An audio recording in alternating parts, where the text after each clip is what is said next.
Say, and here we go. Yeah. All right.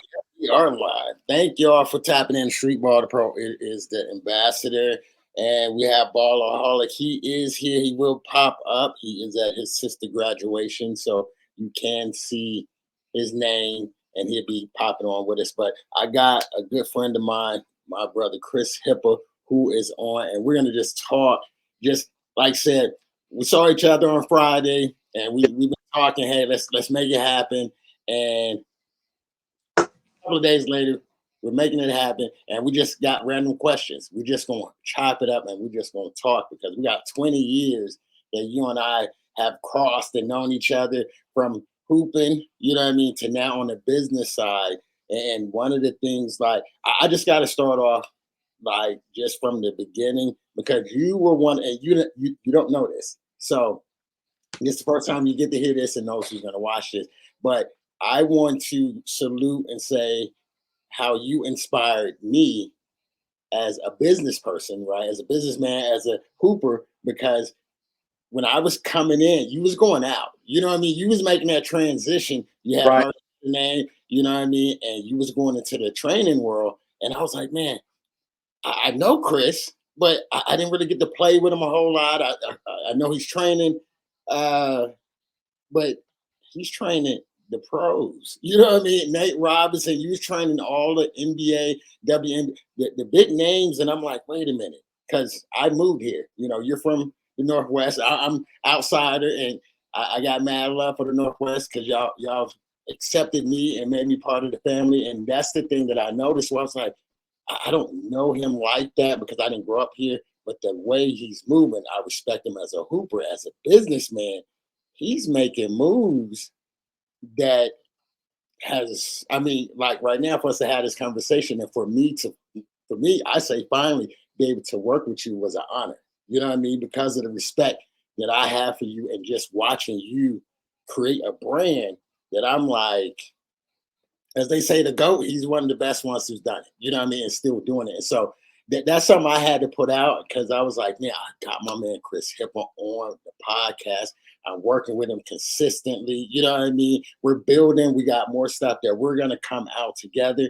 And just because of who you are in the game, that's mad kudos. And for me to be able to earn that kind of love and respect and for you to show love, I just had to give you that before we got started, brother.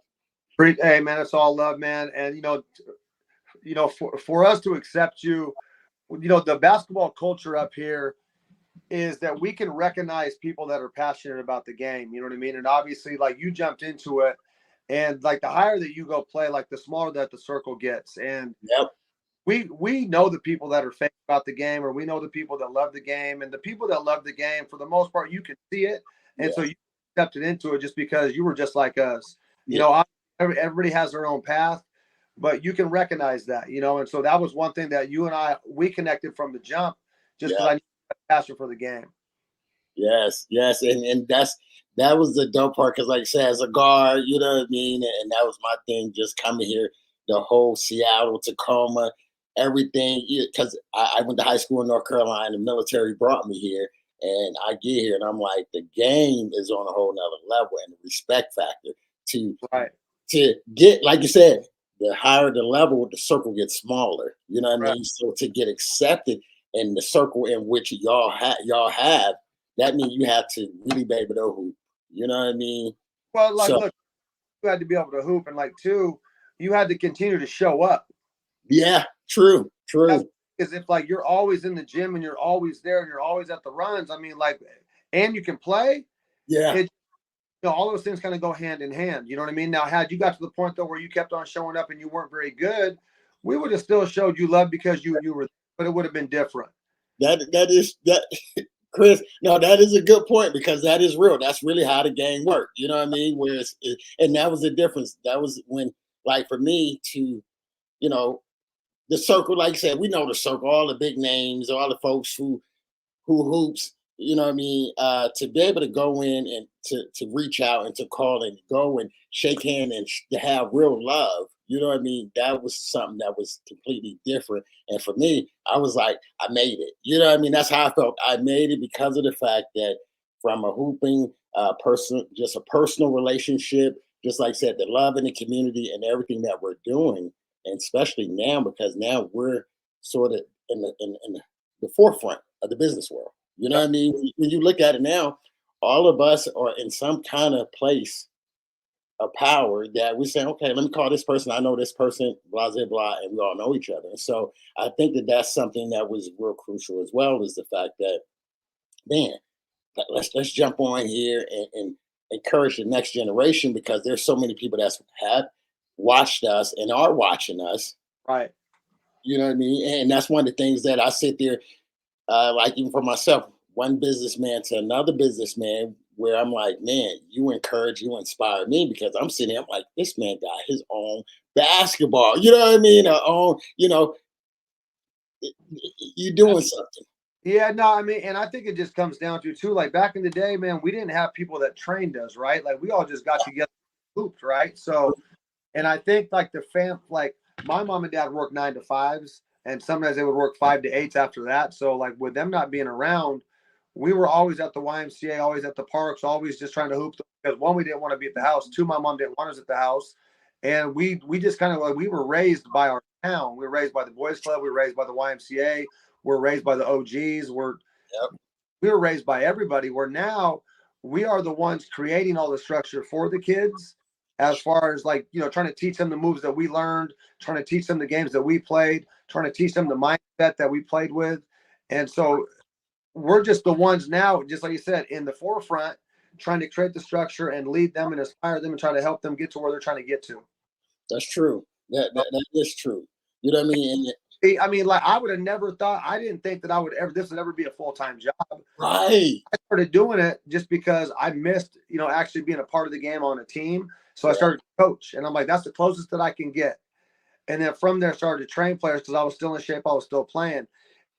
And players, the coach would come with me, and we'd go shoot. We'd go run hills. We'd go lift weights. We'd go hoop. These players started going to college. We started winning league championships. I'm like, man, something's going on here. Parents started to pay me, and I'm like, man, I made $20 to just go rebound and put some girl through drills. Right.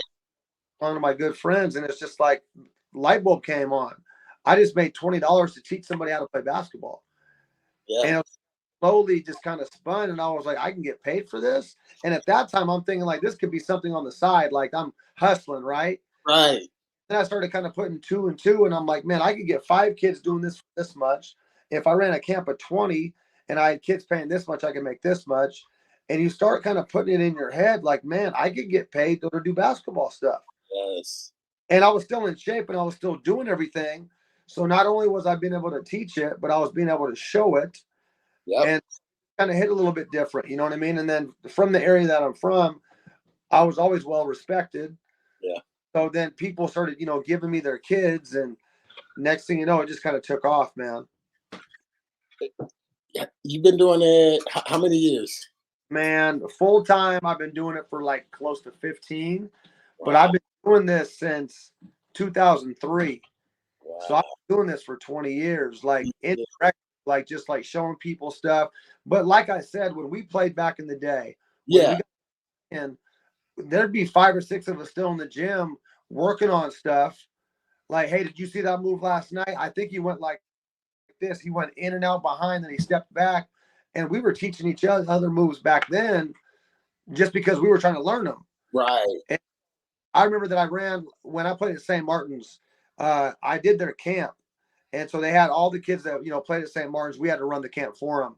And I station doing ball handling. So I have a 20-minute station, and that station goes every, like 5 of them. So 20 minutes of ball handling 5 different times. And so I'm just pounding, I'm swaying, I'm going, and these kids are going through it, and I enjoyed it. And then I'm working on my handle. Yep. And where ball handling was like the number one thing that I love to teach, because one, I love to work on ball handling when I played, because anybody else with me. It was myself.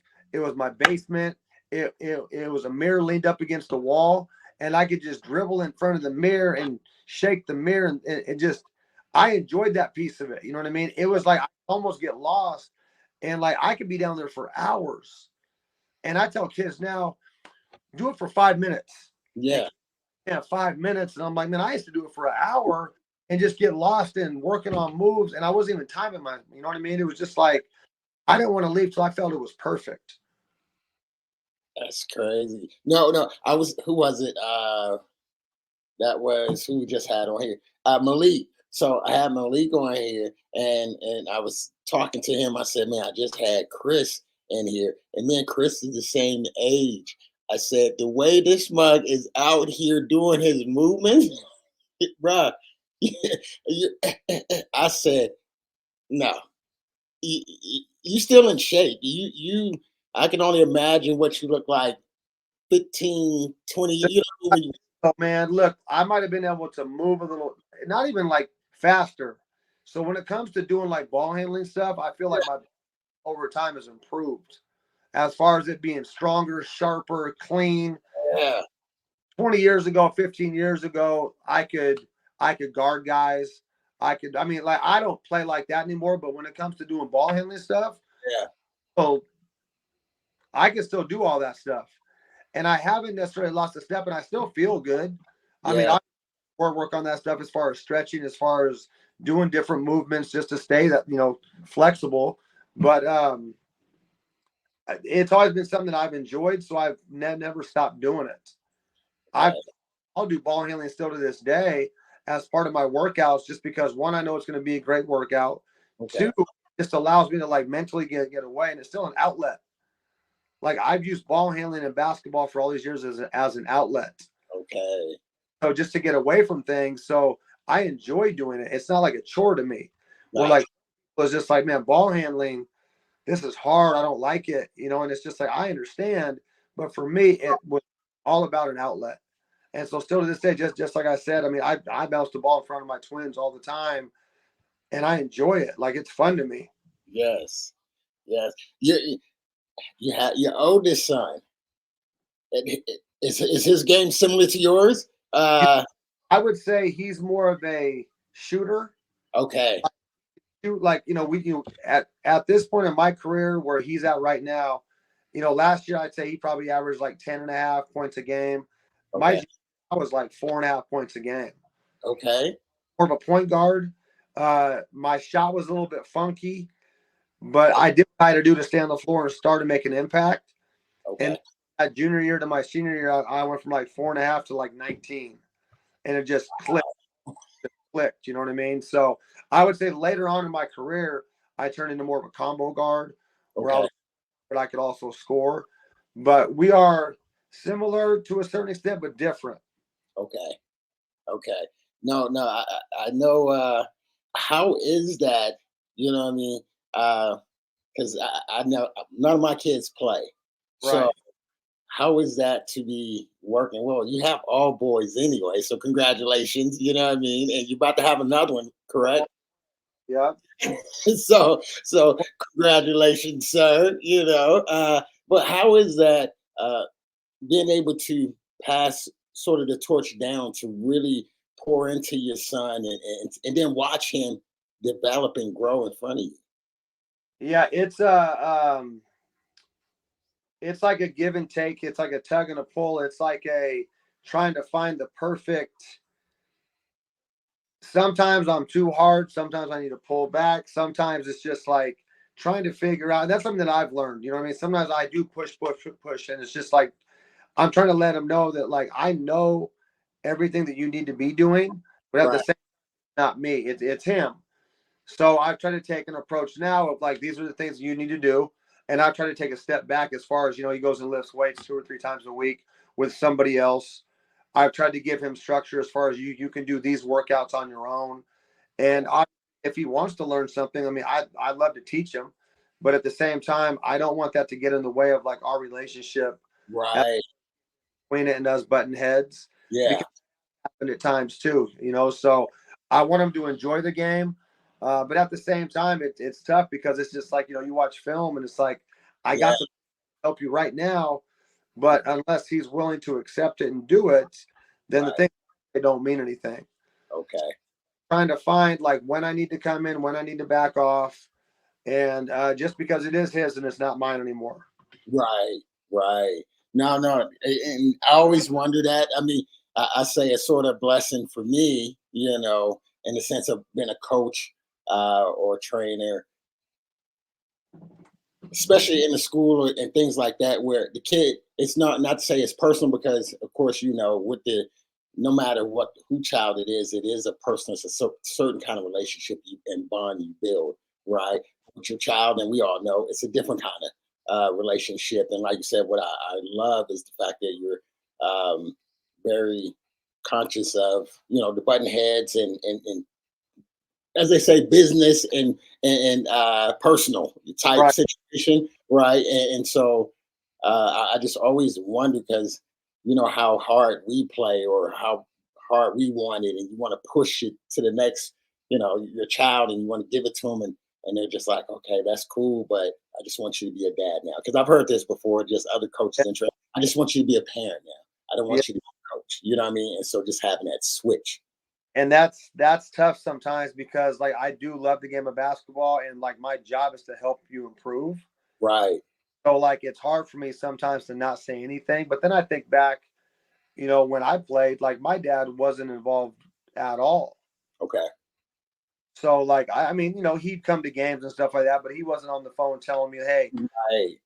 third, when the ball got swung to you, you should have done this or you should have done this. It was just like he wasn't, involved like that. He wasn't taking me to the gym to work me out. He wasn't trying to build structure for me. He wasn't doing any of that stuff. So I kind of had to figure that stuff out on my own.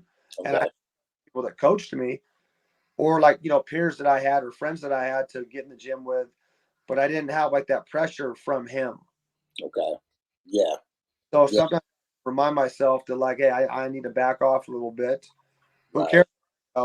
This is his path and he needs to try to learn. And so, Yeah. I mean, like I say, we're forever learning. You know what I mean? And that's a part of it too. And so I know the part of, I guess, I say the dope part, to be able to have that relationship and that understanding, that knowledge to right. know, right? And so, man, like I said, just for me, I had to look you up again and read your bio, and I'm just looking name after name after name, like, you know, and of course, I have a different kind of path. Mine, was more or less the coaching, you know what I mean, because of the Admiral brand, and then eventually, and then I had training, and so I do training, but yours is way different. You know what I mean? NBA, WNBA, Olympic. I mean, how did you even get into that? Was Nate wasn't your first No, client? the thing about it is though too, is that like, I think that sometimes when people call me just like a trainer, Yeah. almost disrespectful to a certain extent, because I am a coach first. Okay. And I started to coach in 2003 though, before I started to train. And that just kind of came because I was always in the gym working on my craft, working. I knew that working before practice, after practice, in the off season would help you become the best that you could be, which is going to help the team. Yeah. But skill development is a role of a coach. It is. And not everybody is great in that aspect, and that's fine. I mean, like some people coach and their thing is defense. Yeah. Some coach will be brought on staff, and your job is to strictly recruit. That's Some true. job is to strictly break down film. I get all that, but I do take pride in skill development. But I love to coach. I love to build practice plans. I love to coach defense. I love to coach offense. I love offensive sets. I love defensive sets. I love to press. I love to teach rotations. I love to coach. Okay. So when it comes to skill development, like I was always planned and prepped like I would coach like a practice plan, like my plans, like I talked to the kids the other day. I Right. got 750 things in my note tab that just like every plan that I make is structured Yes.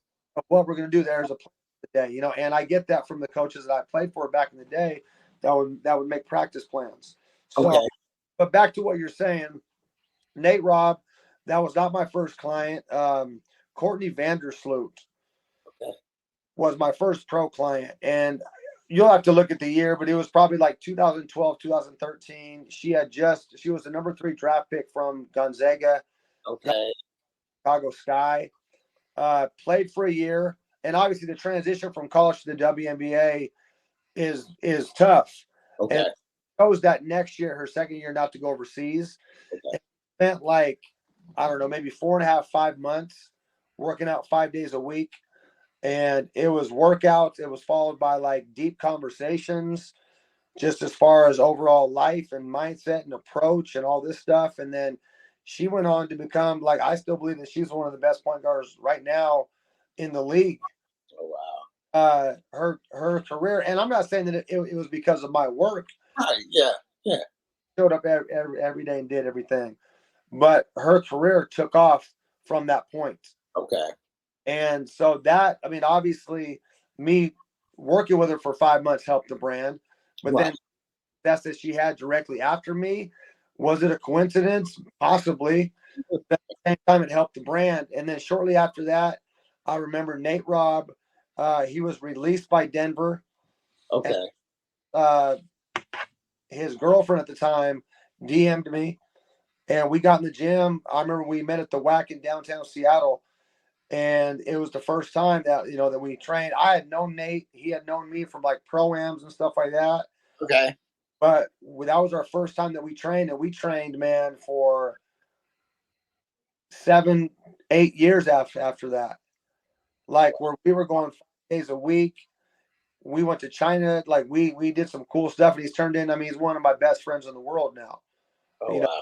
Like, it like turned into like, and our kids are good friends. I train his kids, and it just turned into a friend in like a friendship from there.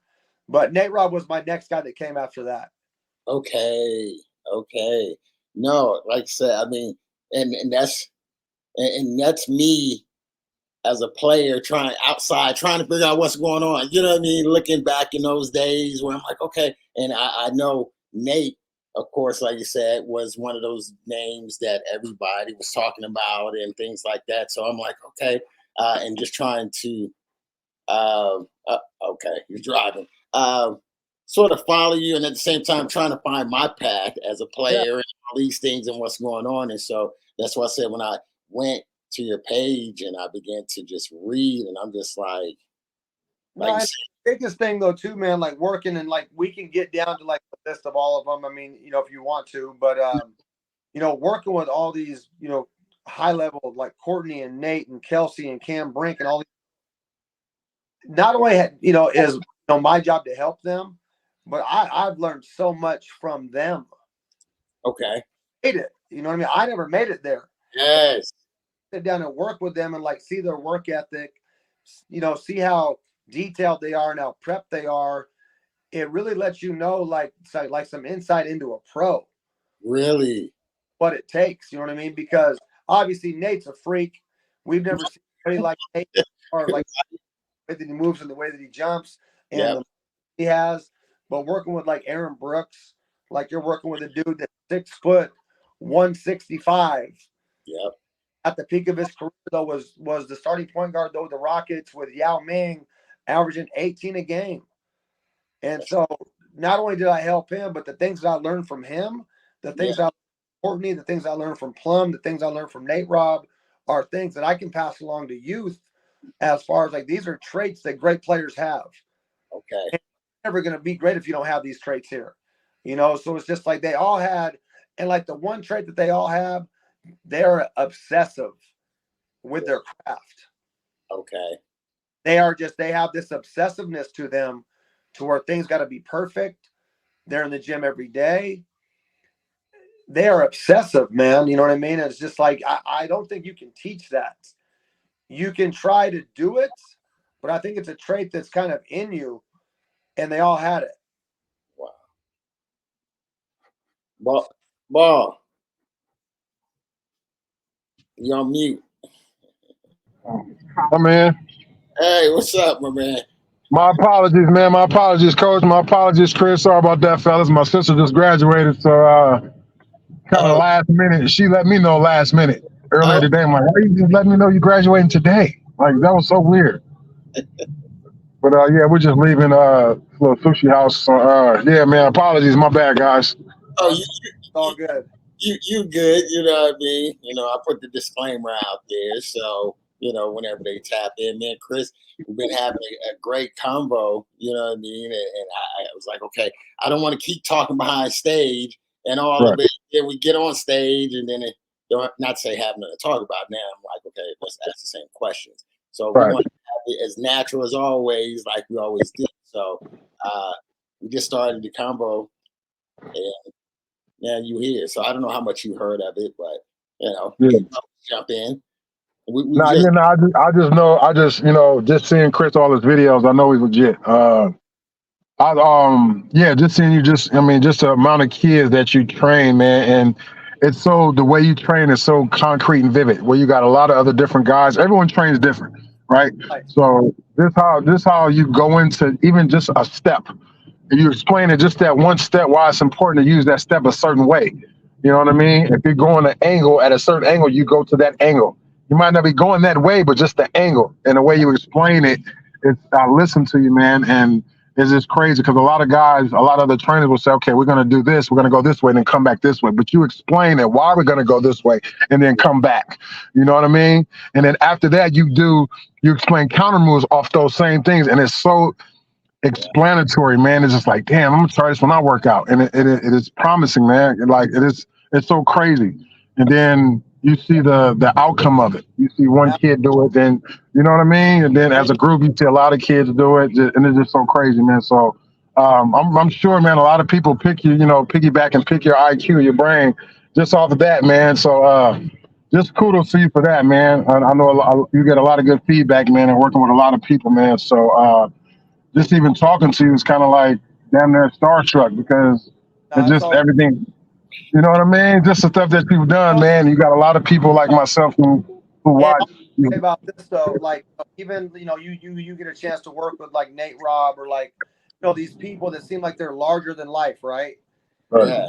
Get them behind closed doors in the gym. They're just like all of us. Right. I mean, like we all have a passion for the game, and obviously, like Nate Robb, when the lights are on, oh yeah, he's different. Like he can go to a different place that none of us can even go to. Like he is the star. He can do like that. That's what separates all of them. But you get them behind closed doors, they're just like us. They've got fears. They have questions. They doubt themselves. All that stuff. You know what I mean? But when you talk about like the work, as far as like the detail, as far as step by step, I era of the VHS, pause that joint, fast forward slow mo, and I'm gonna break it down. I'm gonna see he did jab step right with a cross step.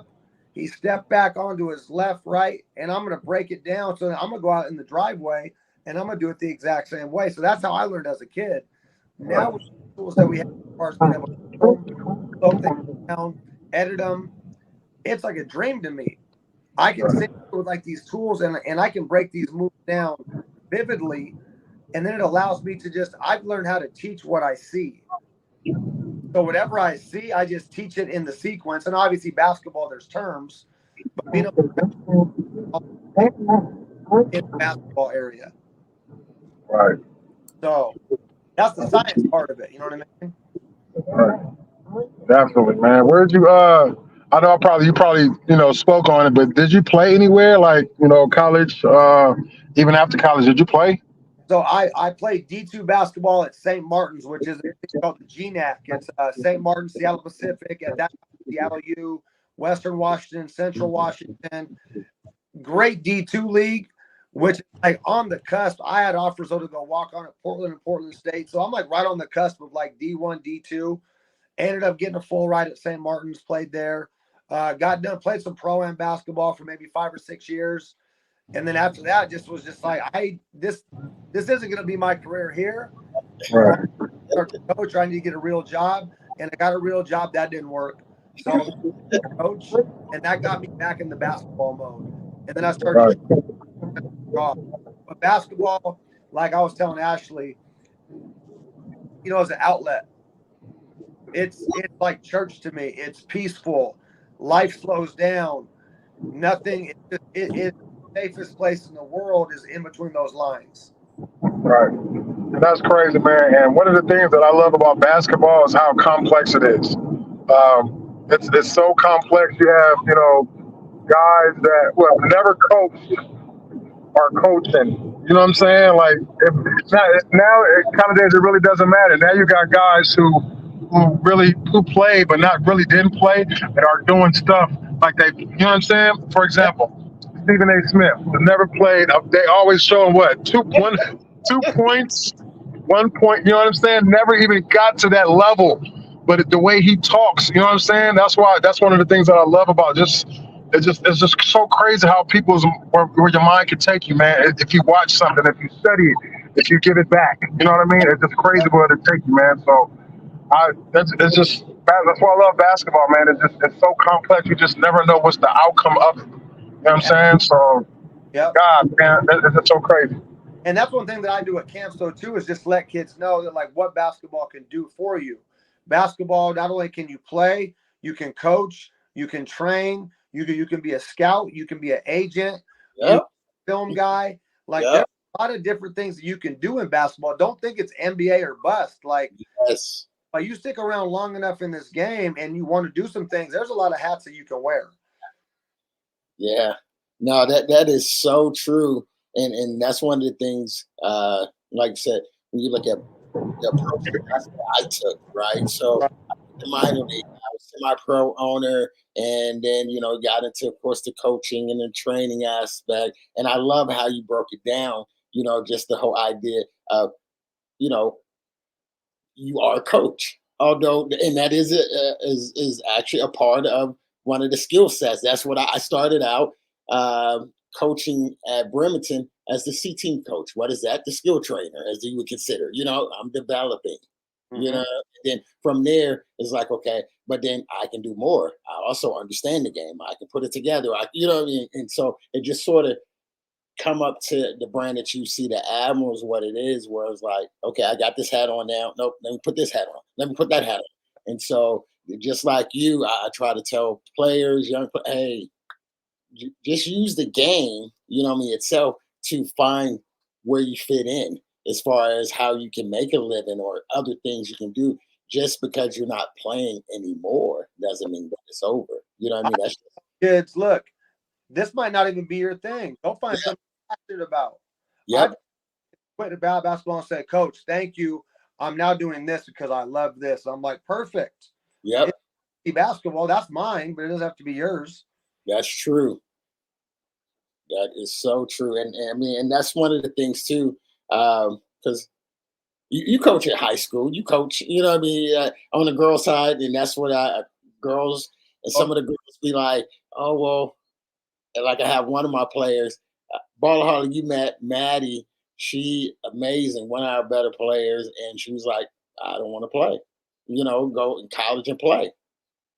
No problem. You know what I mean? This is not why I was in your life. It was like, okay, oh, it's a bust now because you're not going. No, it's okay. Like you said, whatever it is that you choose, I want you to be the best at it. You know what I mean? Take that same approach that you use to get you this far, maybe in the sport of basketball or whatever it is. It's in life. It's in whatever direction or whatever skill or, career that you find. And so that's one of the things, like you said, like even with Maddie, she's, I think, about to go to Oregon. I think it's Oregon.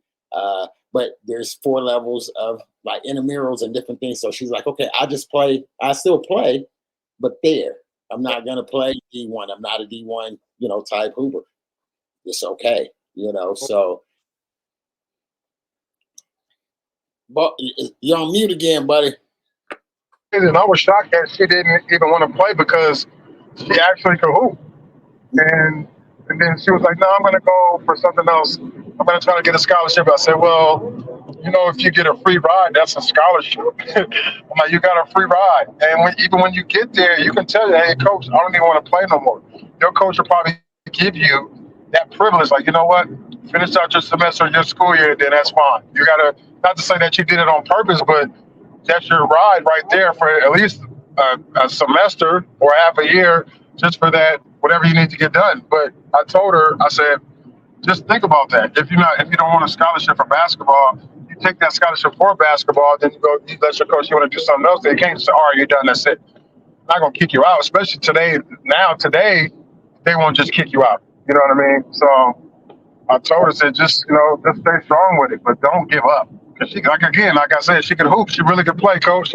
And You know what I mean? Right? We was motivated, like, yo, just stay with it because you just never know the outcome of it. So again, I hope she stays with it, man. I hope she keeps playing and then she figure it out. Man, I was looking. I noticed your wife was a hooper. I had to, I had to read up. That's part of my job. You know what I mean? I was like, okay, I saw about Katie. I said, wait a minute, she's a hooper as well. And how is that? I mean, go ahead. Yeah. I was about to say, please help me. That is like loving basketball, like story. You know what I mean? Oh, and the thing about it is, though, growing up, I never dated anybody that played basketball. Back in the day, these girls wore super long shorts, and they just didn't look. I wasn't attracted to basketball players, right? And so my wife played at Washington State. She played in the Pac-12. She was Washington State Player of the Year. She won that. I think they won back-to-back state rings. Like, she's done a lot more than me when it comes to like basketball playing side. Gotcha. Now even as a coach, just getting done with her third year, she's coached in a state championship, Final Four. She's won 3 league championships. Like, wow. She the truth.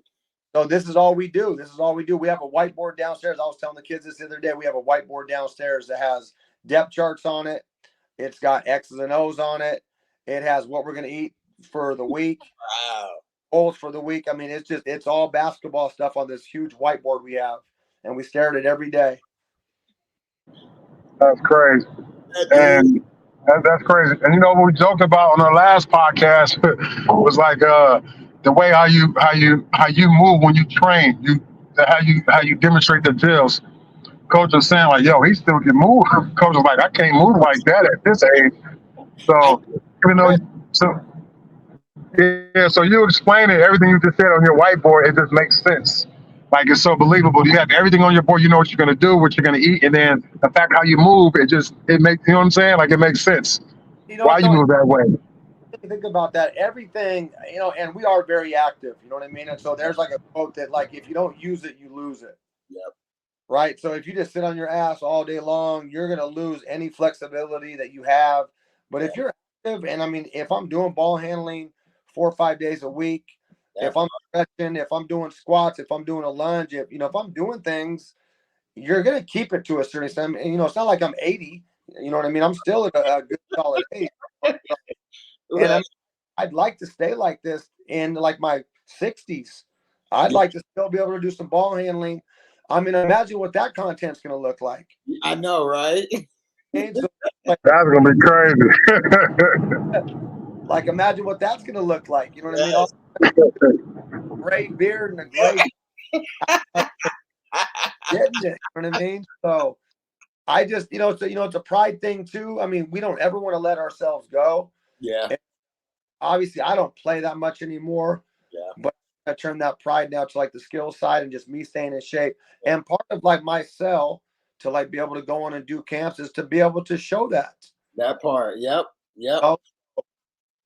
Are you right? Are you in that shape where you still could maybe play like pro-am or something like that? I could play pro-am guaranteed. Just like from being in the right spot, understanding the game, using my IQ, not trying to do much. I mean, I'm not the same guy that I was 15 years ago where I'm coming in break trying to cross you. Right. I try to cross certain people if I get a switch on a big, but I'm letting the young guys do their thing and I'll space out the floor. Yep. I'm focused on defense. Like, I'm just trying to win now, so my role has changed as far as what I can do, but I can still be a factor. I can still play. Yeah. That's what's up, man. Yeah, okay, I respect that for sure. That's motivating. Hey, but the thing that sucks though about it though too is, man, that I went to China, man, 2016 till about 2020, and I was probably over there like 15 times. And all they want is to play one-on-one, and they want to learn street ball moves, and they want you to teach them like NBA style moves. And I was kind of getting into like the tail end of my career, and if they would have got me like 5 years earlier, I would have been in these games. It would have been different. Because like the thing is that like the content era has been going heavy. I'd say the last like 5 years, Yep. Facebook and all this stuff is blown up. TikTok, there's no content to be playing. Yes. Yes. Yes. Like people think that we're. Yeah. I Can I get a mixtape? I agree. I was sitting there thinking about that too. People will be like, right. And the thing about it is though, is that like I came up in the era during like the #1 ball, like in the early 2000s, they were bringing out mixtapes, right? So all day long is watch these mixtapes and then try to go to the park and throw it off people's forehead, go between throw it off the backboard. Like I'm playing in men's league games, throwing the ball off in foreheads, throwing the ball between legs. Like, where's that content at? You know, like, man, it's all good though. It's just, I mean, but man, I just think about like, what if? Yes. Man, all the time, man. Hey, every time my heart will start racing when I think like that. You know what I mean? Like I know that's how I know much. Like I love it. It's just like I'll start. What if my heart will start just beating really fast? See, but then that's what because I don't want my heart to beat that fast. Like at our time, but I wish though that we could have got it documented to a certain extent. Right. Real time. Because we've all done something at some point, like cross people up so cold, man. Yes. Ashley knows, man. Like, I mean, like, one of my biggest influences when I played, Allen Iverson, White Chocolate. You put them in, like they were trying to bust your ass. They were trying to just take your heart from you. So every time that you played, I feel like that's what I was trying to do. Like I was trying to make my matchup. I was trying to make my dude quit during the hey, just kill. I'm gonna kill this dude's will. He's gonna be a non-factor. Game over in 5 minutes. That is true. That's Chris MO. You know what I mean? We knew. Oh and yeah. Do that to probably 95% of guys that play. The other 5%, like obviously you're playing against a real basketball player. If you can't kill their will in the first 5 minutes, they're going to keep on coming back. Okay, now it's the game now. Yes. It is. That's how I go, though. That's exactly how I go, man. I mean, I used to love to just kill people's will. Like first 5 minutes over, like oh, the game's done. Like you're from Tacoma, right? From Tacoma, yeah. Oh yeah. Yeah, no, that's what I'm saying. Everybody that I know, because like I said, I'm outsider, military that flew in. Everybody from the town, like Chris, everybody know who Chris is. From Seattle, Tacoma, our whole hoop world. You know what I mean? I'll show up. Hey, it's crazy because people out here talk about it. Yeah, That's crazy. That's why I was so excited when you mentioned him, Coach. I'm like, oh, okay, for sure. Because every time when I go to Jamtown, I go hoop at Jamtown. Yeah. It's always it was maybe total 4 people. I just walked by and they mentioned your name. Like, yo, this dude named Chris, he made his own line. He's doing everything. You know what I mean? So just hearing your name, bro, that's dope. And the thing about it is like I've always like people will have like a mission statement for their stuff or whatever. My mission statement was simply just to inspire and impact lives through basketball. Period. Right. Like because that's what basketball did to me is that I was inspired by the people that were in front of me. And so that's the biggest thing because off of inspiration, you can do some amazing things. True. Just being inspired, right? If you're inspired, man, you go work out. If you're inspired, you're going to go lift weights. If you're inspired, you're going to go do these things. And so just like being able to inspire so people, by them talking about me, I've made them feel a certain way about the game. Perfect. Right.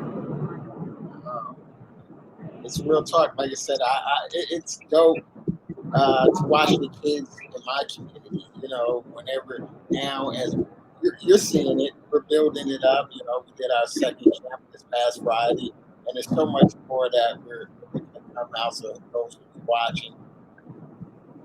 I mean, we're looking at having like calendar stuff that Chris and I are going to be working on. We're going to have plus kids at these things, man. Yeah. Yep. But like, stay consistent. Yep. You know what I mean? And it's just something you have to build. But out there, it's still very untapped.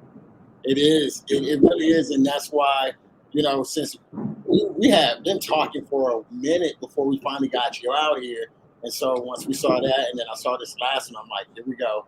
They're starting to really be like, okay, when is the next one? When is Chris is coming, this and that? Because I know like East Jefferson, Coach Adam, Mad Love out there as well, and so you go back and forth between there, and so yeah, that's something.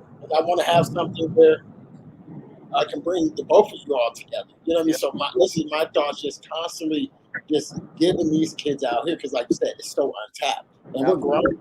We got 3,000 military families moving in, so about to come here. So see the upbuilding, how it's just growing like crazy. So it's a lot of opportunities out here. Tap into it now. Like I said, I'm at CK. Rich Todd, Holy, I work with all of those schools. They are, those are kids that are my program. So, yeah, no, I want to sit and talk and be consistent where we can just have a calendar. Like, okay. Well, and we'll talk, though, to us three, off Yep. day. Yep, we definitely going to do that. But ultimately, man, it comes down to culture. Like the culture that you can create that, like, kids want to come to the gym. They want to part of it, you know what I mean? Because I think about me though, when I grew up, and just like I said, we didn't have camps and stuff like this that we could go, but we had gyms that were open on certain nights that you didn't want to miss it. Right. Everybody was going there because that was the best competition in town. You were going to get fed. They were playing music, whatever it was, but the culture, you didn't want to miss it because the culture was so like, you just didn't want to miss it. And so like that's something that I've tried to create as a culture of that. When you come to my stuff, it's going to be fun. It's going to be challenging. You're going to learn something. It's going to be different. And so that culture though alone has allowed me to like pick up and move it from gym to gym, just off of it. Just fun, like not dull.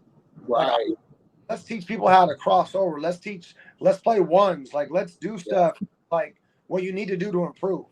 Yeah. Right.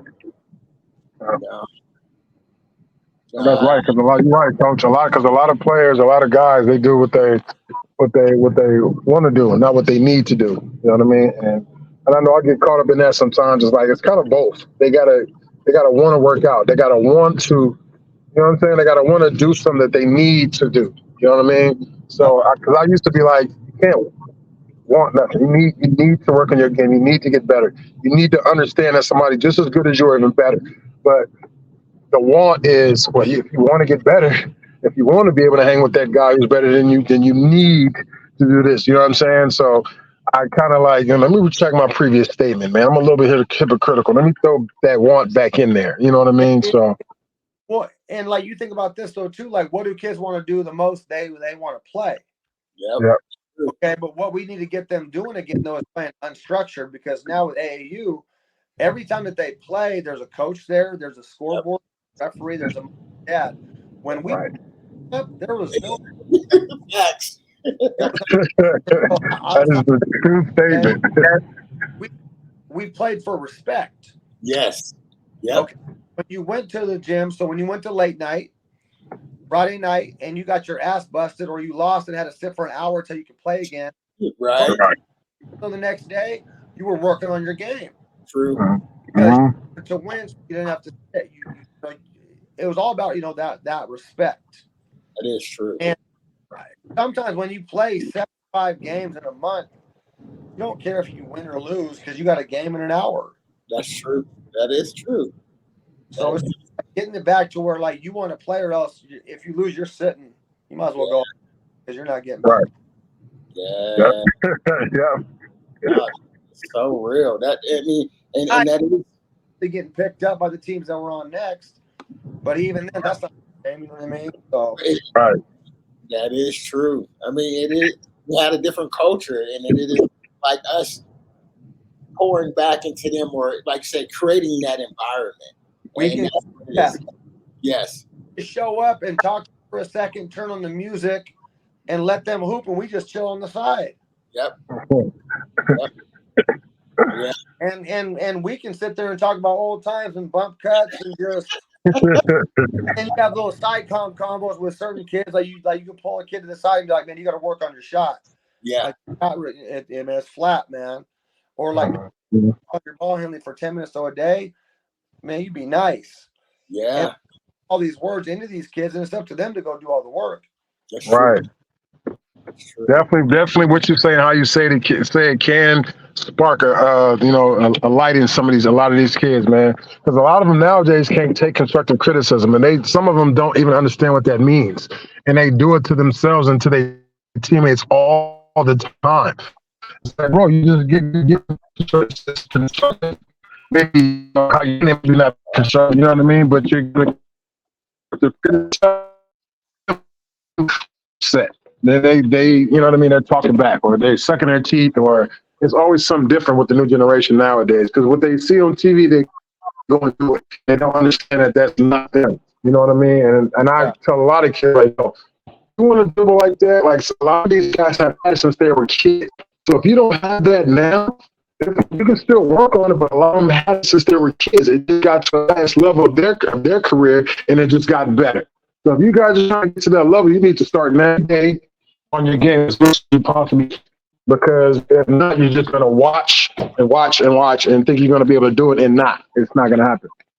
Right. No, and at some point, though, too, like, you can't help everyone, and you can give them words, and if they don't want to accept it, they don't want to grasp it, they don't want to put the work in, they're eventually going to have to learn on their own. Yeah.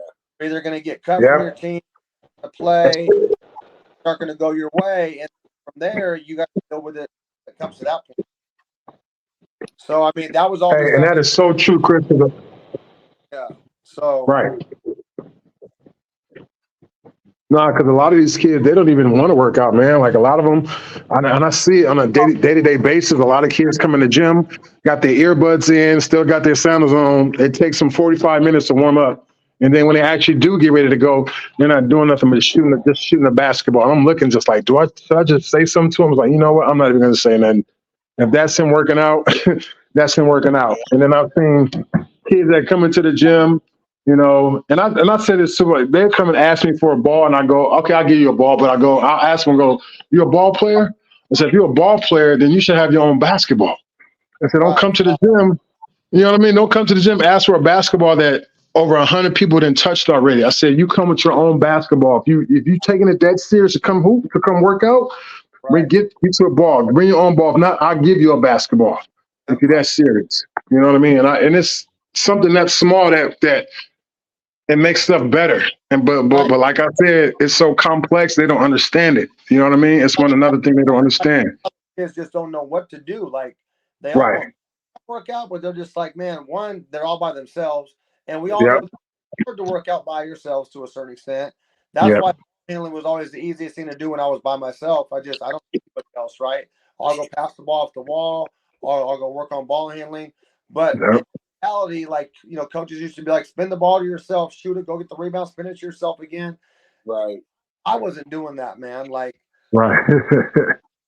let's be like, that's hard work. That's hard, and like and you're not getting a lot of shots up in a small amount of time. I mean, you need somebody down there sitting by the rim and catching. Facts. But like, that's why each time though, now Ashley, I try to talk to these kids about like with the whiteboard, 5-spot shooting, grab a ball, make five, scoot back. Like, here's the structure that you have, so because a lot of them, just like I said, they know what to do. I get people DMing me all the time, Coach, what should I do here? How many sets? And it's just like, people just want structure. Right. Structure is so important. And that's what I try to tell people, right? Because like for me, part of my journey was like, I didn't play high school basketball, not because I couldn't play. It was just, I worked, you know what I mean? My mom wanted me to work, so I worked just as to be a young man, learn how to be disciplined, put it that way, right? So I ended up going and being a walk-on in my first college in Georgia, then coming out here, ended up going to school. Well, one of the things were that structure part, that piece, you got plays, you got, you know what I mean? I can hoop, give me the ball, or I'm gonna give you buckets, but now I need you to go horns, or I need you to run four high. What the hell is that? You know what I mean? Give me the ball. That doesn't work at that next level. And so that's one of the big things that, I had to learn, and I know personally, and we see it a lot in the game. You know what I mean? Just some of the young folks, especially as coaches, get out there, and it's a difference because we even see we call them the skill or the drill players. You know what I mean? Oh, you get them in the drills, they look solid. Oh yeah, practice players. Yeah. You know what I mean? And you're like, what happened? So those things are very important. But yeah, I mean, But because I've even done stuff. I mean, obviously as a coach, so as well, to be able to teach 5-out, 4-round one, horn stuff, flex stuff, sets, you've got to be able to break it down. Yeah. Okay, so in horns, obviously there's 5 players on the floor. Only 2 players for the most part can be involved in the play at one time. So if I come off the ball screen up to the right, there's certain breakdowns and reads that you can work on 2-on-2, 2-2-on-0. Then you always set the third player in. If you go off the right, that means now the top player might go screen down. You might have a pin down now. So now there's pin down action that you can work on skill development wise. So that's how you build their IQ. Is instead of just always just getting in a 5-man offense and just expecting them to make plays, we might bring offense down into action to where you can understand what's going on over here, what's going on over here. Now we can come back together and play. Right. See, and that's why I also love that 1-4 high. 1-4 high. I mean, of course, we know in the league you get nothing but triangles off that. Right side, left side, but you got so many different options running a 1-4. You know what I'm saying? From the guard to the big man to the high post, from the guard to the wing. Now I'm cutting off the big man down. Now the big man setting a screen for the guard on the wing. Now he's setting another screen for the guard that went to the post. Now the other side is working as he's the big man. You know what I'm saying? It's so much movement off of 1-4. I love that 1-4 set. But you're right, Chris. That horns, man. It's a lot that you could come off of that as well too. Whether it be high, low, yeah, you can get a lot. That's why just them two is just like when I watch like the NBA, like a lot of those sets are just the horns or 1-4.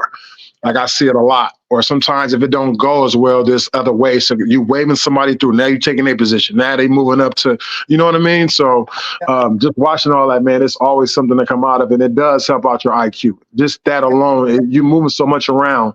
So when you get to the free play, it's going to click in where you're supposed to be at on the court in that area. You know what I mean? So, like it's all broken down into concepts. Right. Like pass and cut. There's pass the screen away. There's ball screen action. There's handoff action. Yeah. There's get action. There's so many different actions that are concepts that you can teach, and then it comes down to you teaching the concepts, teaching the reads, putting them in live play, letting them fail. Yep. All that. And so, like, you look at, like, so get action. I don't know if you guys know that action at all, but, like, get action is more or less, if I have the ball in the right wing, we're used to having a ball screen come all the way to the wing, and I come off the ball screen. Well, get out is now I'm passing the ball to the big, and I'm cutting off the big. So now it's a different way to do it. To where I can hand off back to the guard, and I can go. I can back to the guard, and we can play off it. So it's like almost like you invert the ball screen, because ball screens now have been so easy to guard. Now you can switch them, you can ice them, but now head action now is like you're flipping it now. Instead of ball screen, I'm throwing it to the big and I'm sprinting off of them. And so it's just a different action to guard. And so if you switch it, you got to be in the right position, because now you got a big on a little. Now you got so the get action is very, very trendy now in the league. For real though. Really is, man. Jokic and Jamal, like, they run it to a T as far as him being able to catch the ball at the high post and people running off fake handoffs and that's hard to guard, man. Oh, it's because now you're big. It's like you almost have to sink off, but now you can shoot it. So now if you switch, it's just like you more or less play your guy, right? Hey, that's why with them two, I see a lot of teams they zone up, because that action you just spoke on. Like, how do you guard that 1-2 right there? How do you guard that? You can't step back because you can shoot. Yeah. But if you push up now, we got other action. You can't stop that. So I see a lot of times they'll like zone them up a little bit. Right, exactly. Just off of that action, correct. Yeah. And then they'll have to scramble based on where the ball goes. But yeah, I mean, and if you think about it though, the T-Wolves are probably one of the best teams on defense on the league, where you can start picking who's going to get the shot based on how you guard it. So you got Porter on the floor, you got Jamal, you got Jokic, you got Gordon, and then whoever that fifth is. However you guard it, you can more or less pick who you want to take the shot. Okay. Based on how you play it. So if you Right. play and the ball gets kicked and that guy, you're going to leave that guy open, but you can pick who you want to shoot the basketball for the most part. Mm-hmm. It doesn't always work out like that, but I mean, that's how you try to guard things like that, you know? So that's crazy, man. You got anything you got anything big coming up like this summer or anything? Anybody you working with or any trainings, anything like? I'm doing a lot more camps like I did with Ashley. I mean, I do those all the time, and I'm going to San Juan Islands in June for 2 days. I'm going down to Hoquiam next week for an hour and a half. I'm going up to Canada like probably 4 or 5 times to run stuff. I just told him and I signed a lease on a gym, and so I'm actually in the midst of like building out my gym, and it's going to be kind of a private gym that I operate out of, where I'm going to probably serve like 20 to 25 probably clients. And but it's gonna be like a content private gym, so not everyone's gonna have access to it. Right. And then after that, man, just coaching, training my kid, and staying in the gym, man. Yeah, you're doing it right. You making people want to get in there, man. Like the way how you doing it, you make. By it being private, I want I want people to think like they can't get in the gym with me. Yeah. Right. That's what you feel like you got to go to that. Yeah. Yep. That's what I'm saying. I like that idea. Because privately, if I train privately, let's say I charge $100, that's great for an hour, but I got to do 8 of those in a day for it to make it like a great day. I can't just work 1 hour a day for $100. Yeah, that's not going to, Like, it sounds great, but I got to do 8 of them. Yeah. And I'm not doing 8. Right. So we're like, me doing big camps, that's the biggest bang for my buck. And I almost feel like I'm on stage, like it turns into an event to where like there's 40 parents on the sideline as well as 50 kids in the gym. It turns into where I get a chance to just more or less just be on stage for a second. And I get a chance for an hour and a half to be in character mode and just to pour all my energy and passion into this. And then I'm done. Right. Oh, it just I enjoy that more, man. It's almost like I'm on tour and I show up at your gym and I got this skit that I do. And the skit is like this well-oiled skit that I've ran from town to town, gym to gym. Right. But that haven't seen it. Yeah. I can. You know what? It's crazy. I feel that energy, man. Cause that's crazy. Cause me being on tour doing the N1 stuff, like every city I went to, it felt like every city that we got to was like, all right, here we go. We gotta. I had to show up. I had to. You know what I'm saying? I had to show everything. I had to show all these people watching. It's like everything. It was brand new, man. So I feel that energy you're talking about, Chris. Yeah. Yeah. So it's just sure. and like I love doing that. So like we're getting ready to do some camps. So right now, Chloe Kitts, who plays at the University of South Carolina, we're about to do some camp. Right? So we're doing a camp in Oregon, and I want to do one camp for 2 hours, grades 5 through 12. 2 hours and done. This guy wants to break it down into 3 sessions. I hope he's not watching this. You can cut this part out. He wants to do 40 kids, and I'm just like, I don't want to work for 6 hours. Right. Yeah. For me to do this 3 different times. Yeah. You know what I mean? So. Yeah. No, you be going hard. You know what I mean? And then man, you're going hard, boy. It's just so you understand. It's like if you had to play like 3 streetball games in a row at the same gym, you'd be like, man. Hey, for real though. It wouldn't be the same, right? Right. Really? No. For a coach to run 3 practices in a row, it's just like that's draining, man. Yeah. That's draining. It is. It really is. So, Dang. So, when is your gym? When do you expect it? Or and I'm thinking like August, September, probably, it'll be done. okay, Just trying. I just want it to like be all the way done and not have to open it and not be complete. right? Like stuff in it probably in the next month or two, but I'm Okay. not grand opening probably in the fall. Okay. Like we make it look really, really cool. I'll have somebody come in there and film and Yeah. give a tour of it and do all this stuff. Like I want to make it look right. You know what I mean? I want to make it look like a YMCA. Like when you walk into it, it's buttoned up. Like Yeah.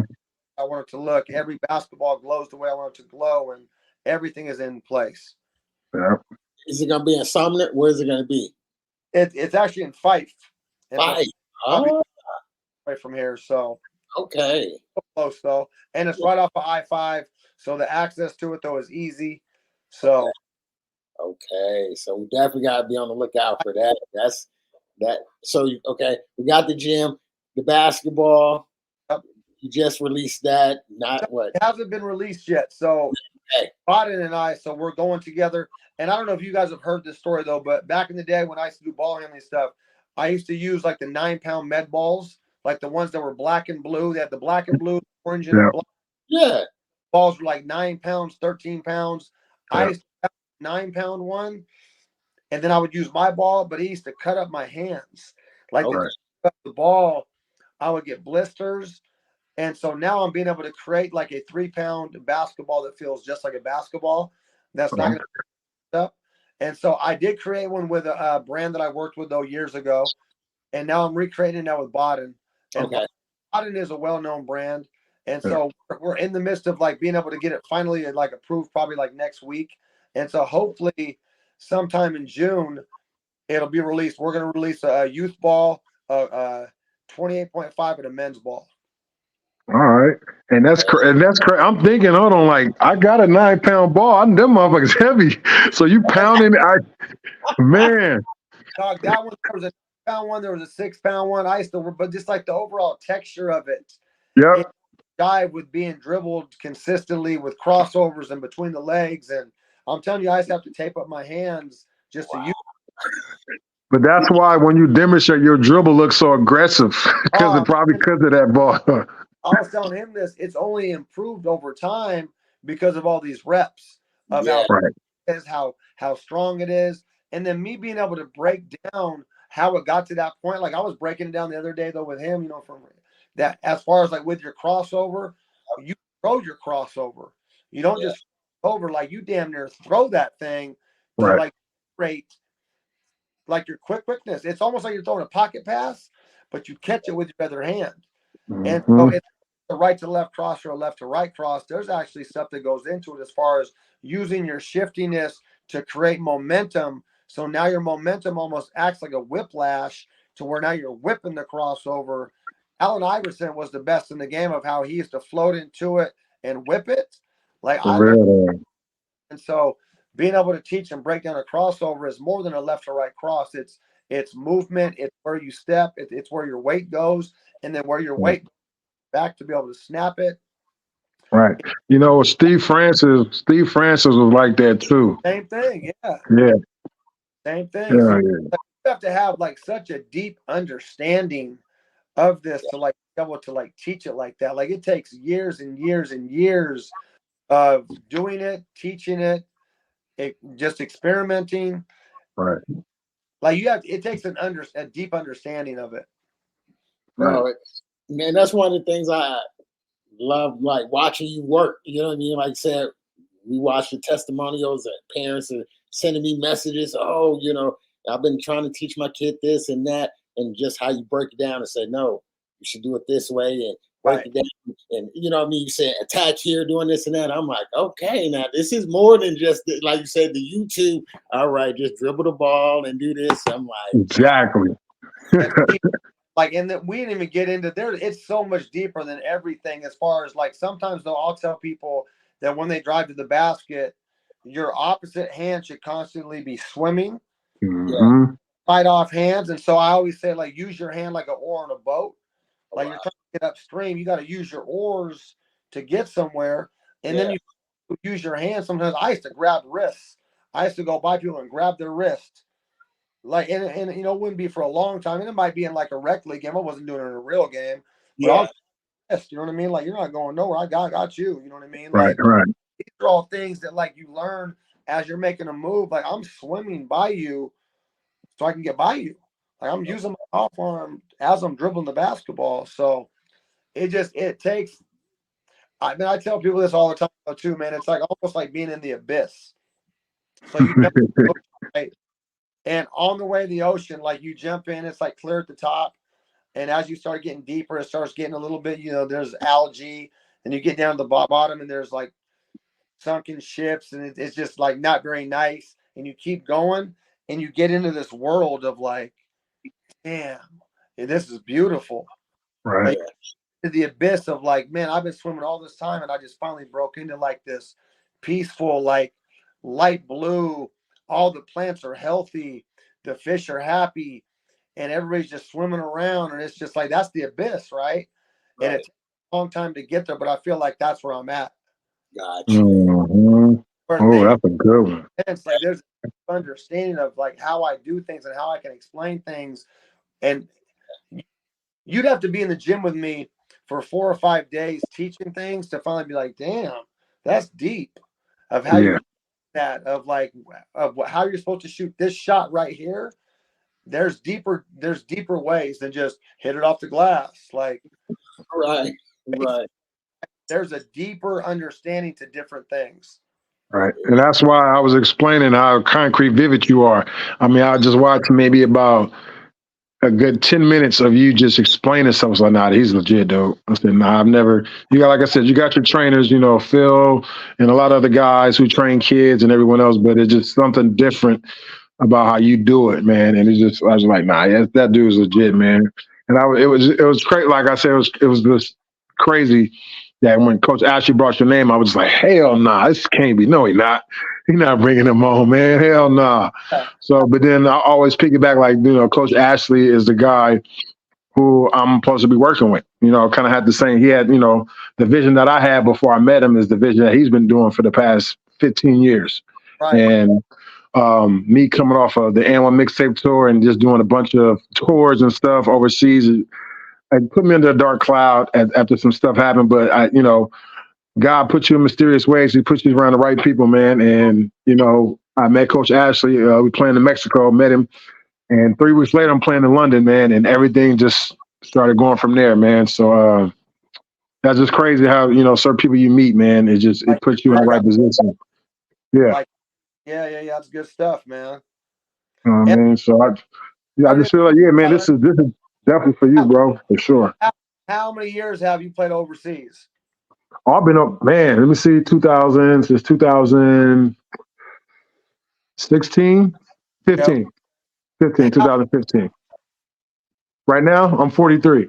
Okay, so obviously you're a vet too. You know what I mean? Like, you're a vet. Yeah. Like, you've been around the game for a long time. You went through some ups and downs. You know what I mean? Like, you're in that point right now where it should be smooth. Like, it should be smooth now. Like, the rest of your career going into the sunset, you should just be driving into the sunset, people back, like smooth sail now. You know what I mean? And what's crazy? I am kind of taking it that way too, because like I'm on my way out. I mean, I'm luckily and blessed that I can still play at a high level. I never imagined playing like how I'm playing now. My body feels good. But yeah, like you said, man, I'm cruising now, man. It's kind of, me just giving back and working on something different. Coach is trying to get me into coaching. I told him now I'm not a coach. I definitely love training though, but yeah, just a transitional thing. Hold on, Chris, break it down real quick. It was dope. This is what I had told. I said at the beginning you had missed this part. I was like, hey, Chris, we was talking about training. I was like, was nature first person, you as a trainer? And he said, tell me you're about being called a trainer. Put him on game. And it's kind of disrespectful to me when people call me just a trainer. I'm a coach, man. You know what I mean? Like and that's why I always say that I'm like a skill development coach, or I'm a global coach, or I'm a this coach. I don't ever use that word because I feel like that puts you in a box. Like that's all I do. I get you.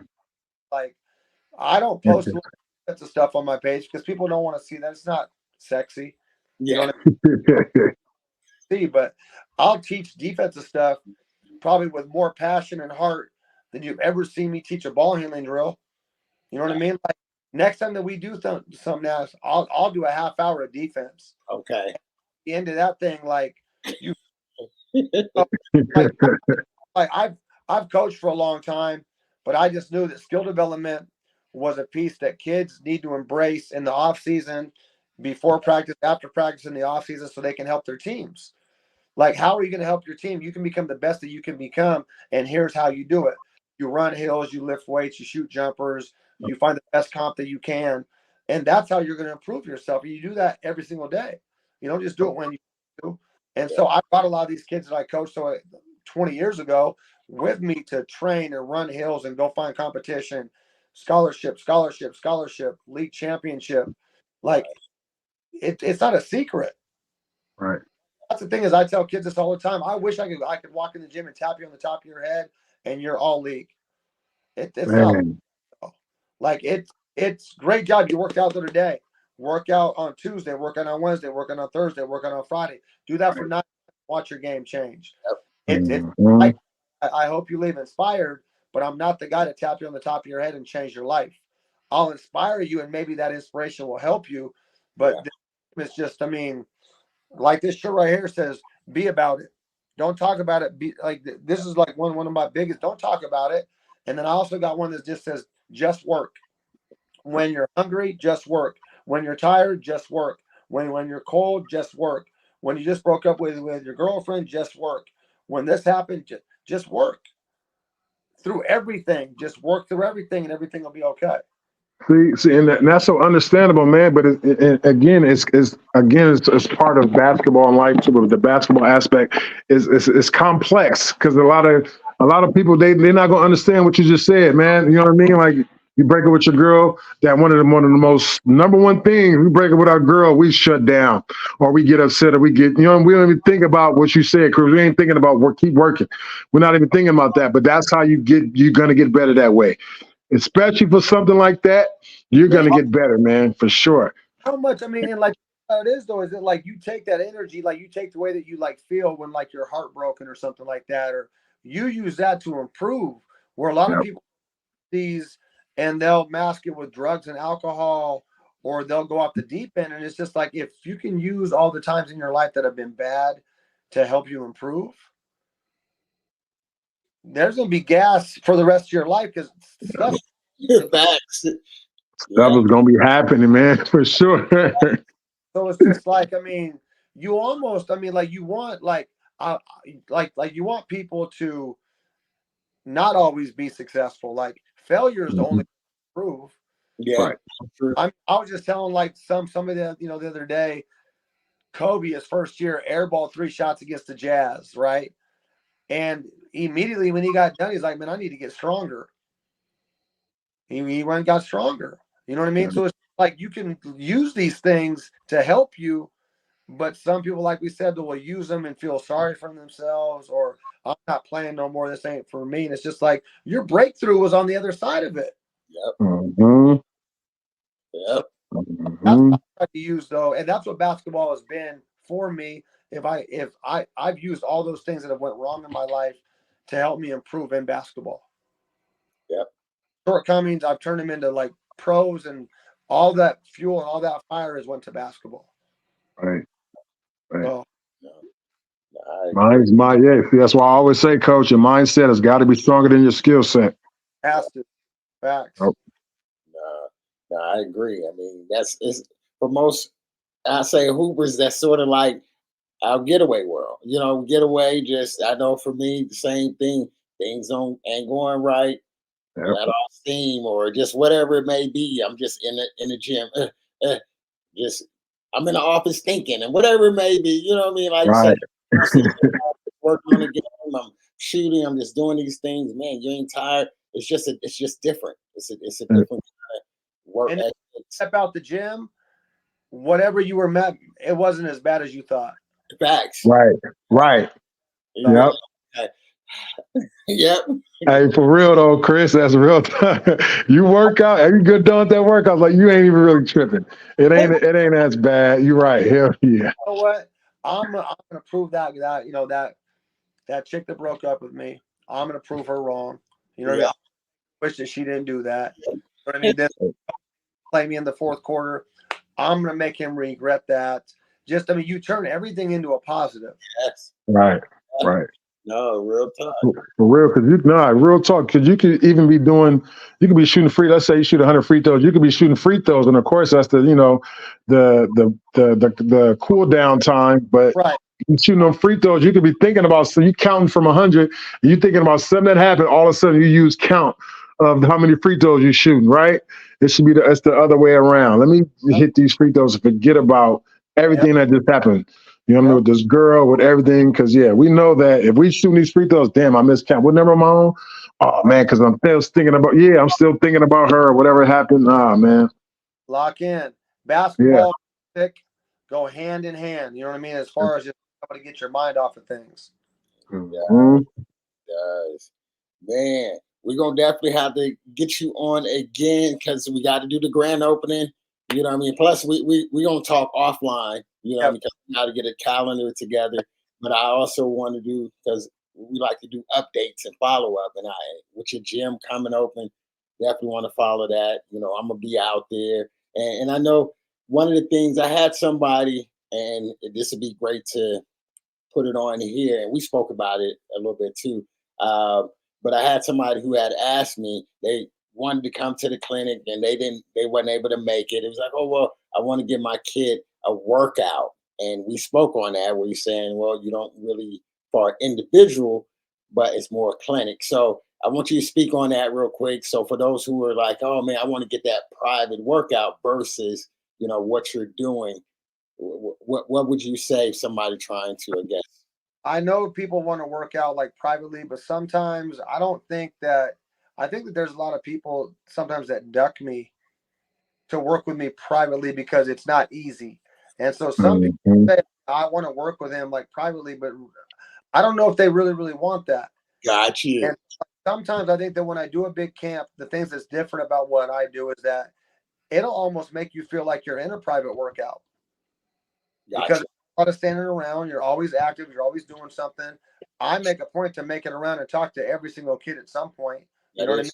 So you've got your own time to do your own thing, but at the same time, you're still getting a workout in for an hour and a half. Them kids left, man, and them kids are going to be poor. They worked hard, and so it's just like private workout. Yes, I understand that, but like I just don't have enough time in the day to do it. Yeah, and I'm able to do something like this to be able to get a lot of kids in the gym. I think that's one of my strengths is being able to relate to everybody that's there to make them like part of it. Yeah. Right. That's a good understanding of it because you're right, man. You know what I mean? Right. A private workout you don't know what that kid, something might happen to that kid. He might throw up, pass out, and that's taking up even extra time. You got somebody else coming in that can piggyback everything you got going on. I mean, right. I a lot of moms and dads, especially with kids that are like first, second, third grade that want to work like private. I'm just like, you know what? Take them to a basketball game, like build their experiences up to where like they really, really like enjoy the game. Because like for them to come work privately with me right now for an hour, it might be over their head. Yeah. Right. No, right. You need to like go. You can go work with. I'll give you 5 things right now that you can do with them that you don't need me. Right. Mm-hmm. Right. Here's 5 things right now. Yeah. No, that's a great point because that's one of the things. Like even for myself, I have different clients that want to work out, and that's the thing too because we know at an elite level, a high level, it's a way different workout. You can push them. You can do things where you have somebody who's developing and you're like, okay, I got to slow it down. I got to do this. And, and it's almost like I want to take a break all the time. We want to work, you know what I mean? And so it's like, okay, time, money, what really makes sense. Are you at that level? And what you're asking me to do. You know what I mean? This may be somebody might want to go here and start there. It's almost like Pee-wees and you work your way up. You know what I mean? As this, when was the first time you guys ever had a private workout, or if you've ever had one?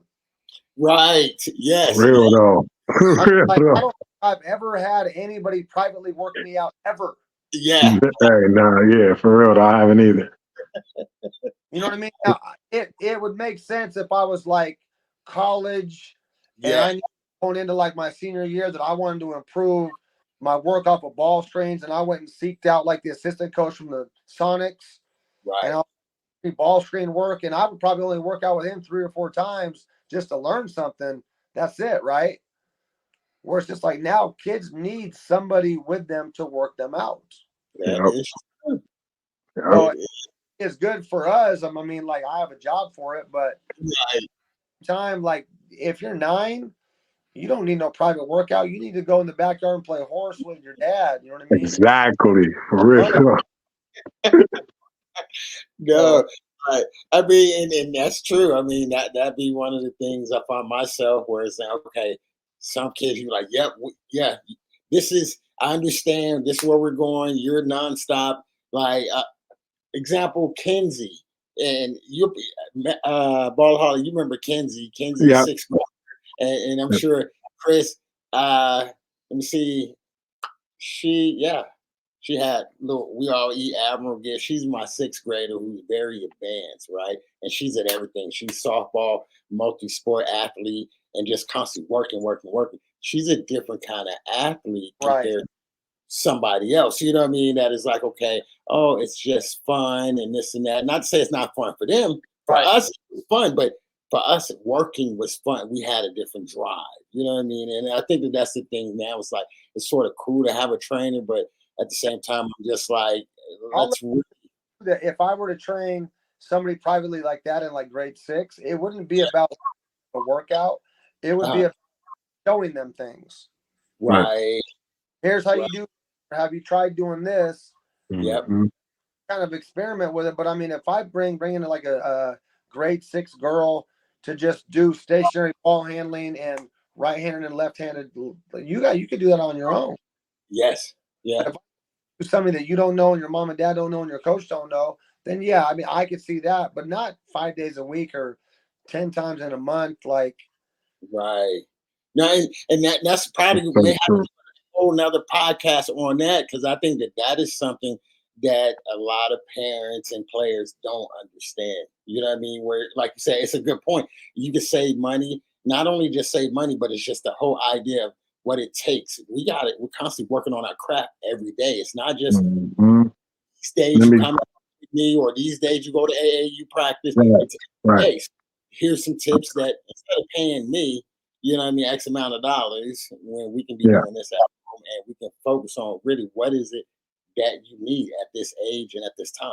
You know what I mean? Right. So I think the parents, it's mostly the parents, they really don't understand the consistency. Sometimes it be with them, because you have parents show up, yeah, my kid needs training. He needs help with his game. He needs help with basketball. It's like, okay, man, what days? Oh, well, he gets out of school Tuesdays. And it's like, I need I can let you know my schedule, and then you let me know your schedule. So then we can average it out. Don't just drop them off. Yeah, here, well, I have $50. And like, nah, it doesn't work that way, man. I'm sorry. Because a lot of parents do that. They hear about you. Oh, yeah, I heard you train. I heard you work with kids. I heard you train kids. And then it's like, can I drop them off now to you? And I come back in an hour? Ma'am, no. I need to know who your kid is, who he played for, when did he play? Like, I need, you know what I mean? I need a full background. Yeah, no, you're right. It's like they don't even really, they just want their time occupied for a second. You know what I mean? At least, which I mean, in turn, them being active, great. You know what I mean? Right. But then it just comes down to you guys both. If kids play basketball that's unstructured, kids know the rules and they want to be successful. And if they're not successful while they play, then they have a choice to make. Either this or I don't, and I keep on being the way that I am, or because they're smart, or I go practice, and kids will practice, because kids still do practice on their own or with their peers. It's not everybody, Yeah. Ones though that really are deep to that want to fix something because they play and they don't like the way they play, or they want to improve something, or they want to get stronger. Different. Yeah. Steps to improve. Yeah. If they, Right. Yep. No, I definitely agree. And that's that's, what I did though with you was just like I just gave 25 kids information. yeah. Yeah. They got to work out too, but it's like there's a lot of information that they were given. That Yep. is. Take that how you want, but here's information. And then that's why, it was, I feel like great feedback. Just folks, oh, we loved it. We, excited. And we saw too that the numbers are growing. And the more Right. we continue to bring you out and put it out there, and folks really know, because there's some that's new who don't know. They heard of you, but they never had a chance to work. Now they're like, oh, because like you said, who was the first time? And we had a lot of some who was new. And so it's like, oh, but we want to come back to the next one.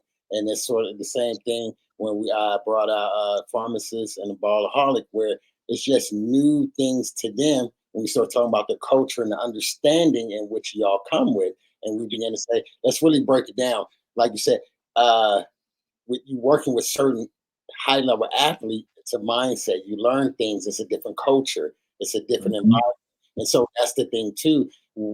That's what we bring into it, saying, well, where we had to perform or where we learned or had to do our thing, it's the best of the best, or you know what I mean. It's just cutthroat. It's just different, and you want to get to where we're at, or where we've already been. So let's give you some tools to get there, and I think that's the breakdown to when it's all said and done, and that's the cool part that I love doing what I'm doing, the Kids app, and being from Washington, like across the bridge, we don't got it's different than being in Tacoma and Seattle.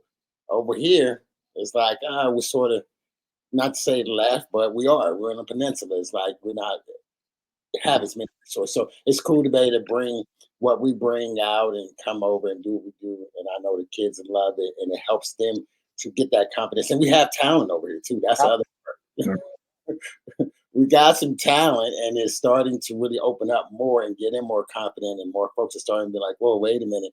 They do have talent, and they can do the things that some of the bigger cities are doing, athletes. So, but yeah, we're gonna set up another one for sure, because this is good. Like I said, I knew it was gonna be a good one because you've known each other for a good minute, and for me, like I told you at the very beginning, to watch you, in a sense, you're sort of like an example for myself. I watched a lot of folks in our circle where I'm like, okay, let me see as a player now transitioning as business, and just how y'all move, and and just watching and respecting it. And so I soaked up and said, okay, all right, let me now learn and do this and do that. And now as I build a name, these are the people that I want to build with. Right. And so that's to do. And here we are. And so definitely we're gonna get on. I'm gonna hit you up. Probably not tonight, let you get some rest, but tomorrow we'll set up some time that we can get on a call and lay out a schedule and do some things, because we need to get you down to San Francisco. Get them down to San Francisco and do something. Soon, because that is, man, that oof. You raised a lot of eyebrows up here in a good way. Here for sure, because a lot of players, we got so many guys, especially our younger players out here, man, who just like everything I said, come in the gym, doing everything in a different way, man. And I don't never say that. Of course, I'm not. But yeah, if we had someone like you out here that could actually, go deep in like that, I mean, I could do it, but like you get us up in the gym at the same time. I mean, obviously it makes sense. So when you have more than one voice still saying the same thing, like Yep. It's come from two guys that have done this though before and are still right now. And it's just like you don't have to listen to what we're doing, but at the same time, I mean, we'll give you guys the recipe. Here's what you got to do. And the thing about it is you're still doing it. Yeah. And so to use that right now for the next like 3 or 4 years, as long as you play. Yep. Right. And dive into that and can just show these kids. Right. Like you are at where these kids want to go. Right. Yeah. That's some good. Yeah. I need to hear that. Yeah. You have right now, you're in shape, you're playing right now. You know what I mean? I could use you as I'm explaining stuff. I'll work you out, and they can watch it. You know what I mean? That's a whole different kind of And workout. that's something, yeah. But see, that's what, and that's crazy because that's what I kind of told Coach. Like, Coach, we do something like you could be doing something, I could be doing a workout. That could be a workout in itself for me personally. You know what I mean? So I was just like, yo, like that, yeah, okay, And it's like, me being able to explain things in real time as far as like, this is what I'm gonna have you do. You're right, at, you're making 5. Okay, so from right here, we're gonna work on this, and I can break it down, and they can watch you do it, and they can watch coach you in real time. so Yeah. I mean, that right there, and I've done that though before, and I've had camps just sit there watching, like, damn, this is the best thing that we've seen all day. That's right. Their eyes, yeah, kids' eyes are locked in. All of a sudden, they looking so much, they drop in the basketball. Like, oh, yeah, Workout, you know what I mean? Where you can see like somebody going through the stuff that you do. That's inspiring. it right. is. No, we can definitely talk. I like that idea because That is a good idea. That's a great idea, Coach. Yeah, for sure. Like right before, this is probably like 2019, right before stuff got shut down. And like Nate and I, we started up this camp, and it was called Welcome to the Grind. And so the whole point of this camp was to have like a deeper inside look at the way Nate and I worked out. Okay. So what we would do is we would get people to come to the gym, and everything that I taught, me and Nate did it first. So it was like, damn, like Nate's over there drenched in sweat because he's doing the exact same workout. Welcome to the grind. Oh wow. Right. Called, and then COVID came and stuff got shut down. But we did it like probably 3 or 4 times, and like it was growing. We had like 60 kids the last time, and welcome to the grind. This is what the workout looks Right. That's dope. Ooh, Yeah. man. All right. I know that right there. I'm like, we definitely got to talk this week because that. like. You know what I mean? Like I can have you doing like certain moves that lead to you all up on the rim, and people are like, damn. Like I didn't know he had it like this. Yeah. So we're gonna make that happen. We're gonna talk this week. We're gonna pick up on that idea and some more ideas because, like you said, just I mean, when you look at it, you got some icons coming together to help. You know what I mean, pour into the next generation and give them an example and encouragement. And we know this is the age of content, which we missed. You know what I mean? So it's constantly creating more content and more educational tools that can be used. And it's a legend. Like you said, you have one of the best coaches and one player, you know, who was a pro at all levels. Not just, you know, although you say and one, you say he was offered, had a chance to go to the league. So you see the when we look at it and you say, man, here's some of the best people who did. Man, now they're in their 40s and they doing this. Oh, wait a minute, hold on. You know what I mean? So it just changes so many different things because when you look at it and you say, okay, they're in their 40s and they putting in work like what? He's looking like this. The coach is looking like this. The players looking like this. They're doing this and they're still performing at a high level. Yeah. This is fun to watch. You know what I mean? Very. So, you know, so yeah, we're gonna let you get off, Chris, because I know it's like 10. What time is it? Almost 11? You got the twins, and you know, oh, they sleeping. They've been a long time now. How old are they now? They're going to be a year, July 1. Okay. Oh, for sure. Congrats. You about to have another one. That's that podcast because they've been kind of coined, you know, like the born backcourt. So like going to like the that I create as they grow up. Yeah. Oh, it's gonna be crazy, man. Yeah. Man. Like boys like grow up and get trained from the ground. Crazy. Yep. Man, that's gonna be nuts. That's gonna be nuts. But we definitely go off stage and like Yeah. like I don't know if you guys can meet this week at all, but we definitely Yeah. No, we're gonna definitely meet this week. You know what I mean? Find out. I'm gonna hit you up, Chris, and find out what work, and then Ballaholic, I'll talk, and we'll set it up, and we'll talk this week. Like I said, my whole idea is getting us on the calendar.